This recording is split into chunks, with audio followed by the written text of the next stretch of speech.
Vaccine போட்டதுக்கப்புறம் நிறையா complaints develop ஆகுதுன்னு சொல்கிறாங்க. அதுக்கு நம்ம ஹோமியோபதியில் மெடிசின்ஸ் இருக்கா மேம்? இப்போ ரீசன்ட் டேஸில் நான் கேள்விப்படுறது என்னென்னா, டாக்டர் கொரோனா வேக்சின் போட்ட பிறகு எனக்கு இந்த கம்ப்ளைண்ட் டெவலப் ஆச்சு, கொரோனா வேக்சின் போட்ட பிறகு தான் டாக்டர் எனக்கு இந்த பிரச்சனைலாம் வந்துச்சுன்னு நிறைய கம்ப்ளைண்ட் பண்ணுறதை நம்ம பார்க்குறோம். ஸோ ஹோமியோபதியில் பேட் எஃபெக்ட் ஆஃப் வேக்சினேஷன் அப்படின்றதுக்கு நாங்கள் சைலீஷியா 200 அண்ட் தூஜா 200 இந்த 2 மருந்தும் கொடுப்போம்.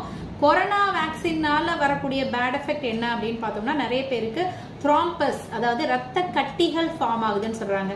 ஹோமியோபதியில் இந்த ரத்த கட்டிகள் கரைக்கிறதுக்கு நாங்கள் வந்து ஆர்னிகா 30 அப்படின்ற மருந்து பயன்படுத்துவோம்.